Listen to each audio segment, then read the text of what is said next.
Alhamdulillahi Rabbil Alamin wa bihi nasta'in wassalatu wassalamu ala khatamil anbiya'i wal mursalin Nabiyina Muhammad wa ala alihi wa sahbihi ajma'in amma ba'd. Bab yang pertama, bab ma ja'a fi fadlid du'a. Bab pada menyatakan apa yang datang berkenaan fadilat doa.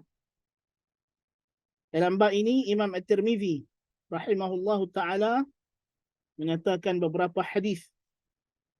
Yang pertama daripada hadis an Abi Hurairah radhiyallahu anhu anin Nabi sallallahu alaihi wasallam.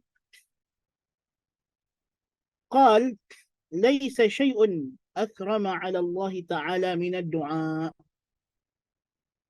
Hadis daripada Abu Hurairah radhiyallahu anhu daripada Nabi sallallahu alaihi wasallam bahawa baginda bersabda, tiada suatu pun, satu amalan, satu perkara, laisa syai'un akrama, tiada suatu pun yang lebih afdal, yang lebih mulia di sisi Allah Ta'ala daripada amalan hambanya ini selain daripada doa. Ini kerana pada doa itu terdapat menzahirkan kefakiran diri kita kepada Allah, kelemahan kita, penghinaan diri kita kepada Allah, yang merupakan esensi ubudiyah, perhambaan diri kepada Allah, dan pengiktirafan akan kekuatan dan keagungan Allah Subhanahu wa taala. Hadis ini kata Imam Tirmizi hasanun gharib. Hadis hasan tetapi gharib. Ya. Dan dikeluarkan juga oleh Imam Ahmad dan Imam Bukhari dalam Adab Mufrad dan Ibn Majah, dan disahihkan oleh Ibn Hibban dan Al-Hakim, dan diakui oleh Al-Zahabi. Dan hadis yang kedua dalam bab ini juga daripada Anas ibn Malik radhiyallahu anhu daripada Nabi sallallahu alaihi wasallam bahwasanya Nabi kata, ad-du'a'u mukhul ibadah.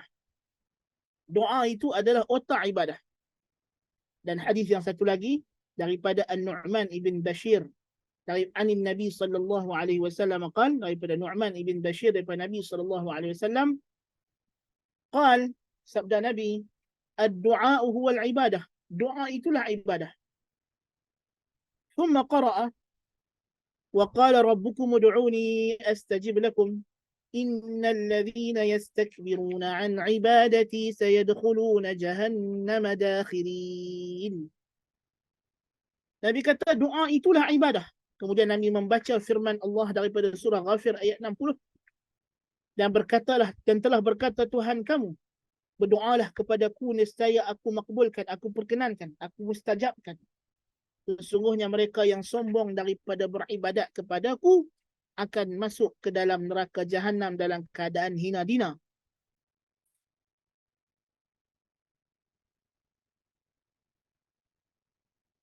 Hadis yang kedua, ad-du'a mukhul ibadah.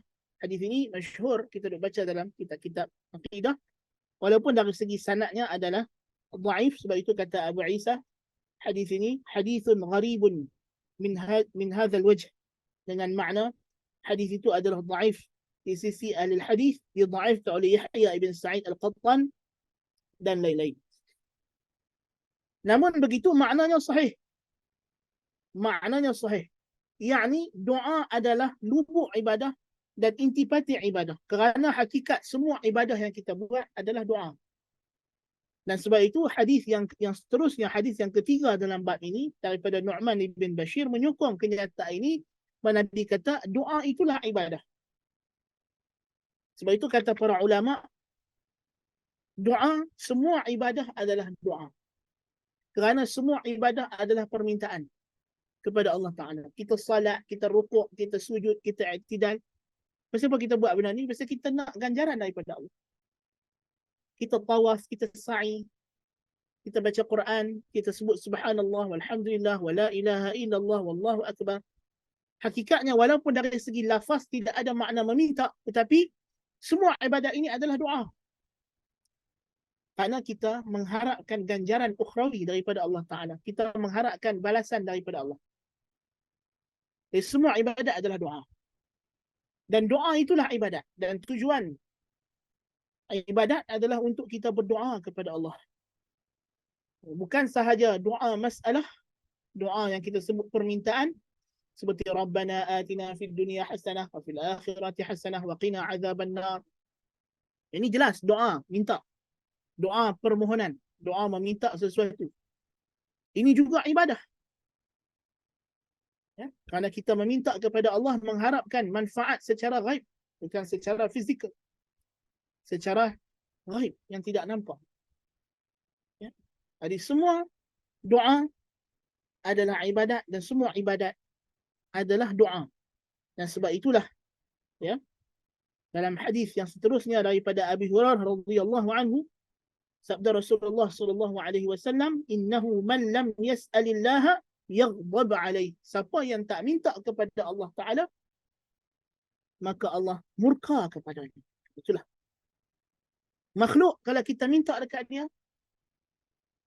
dia marah kepada kita. Tapi Tuhan kalau kita tak minta dekat dia, dia murka. Menunjukkan bahawa doa adalah ibadah.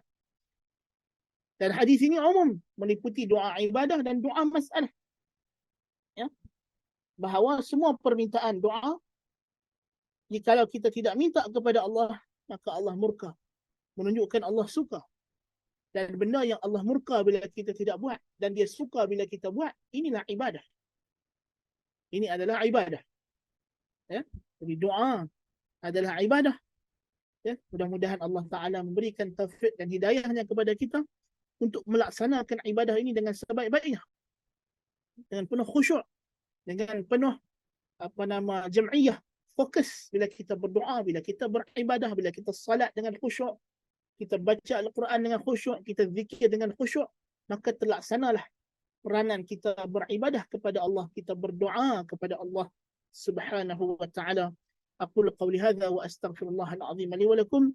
Subhanakallahumma bihamdika asyhadu an la ilaha illa anta astaghfiruka wa atubu ilaik. Assalamualaikum warahmatullahi wabarakatuh.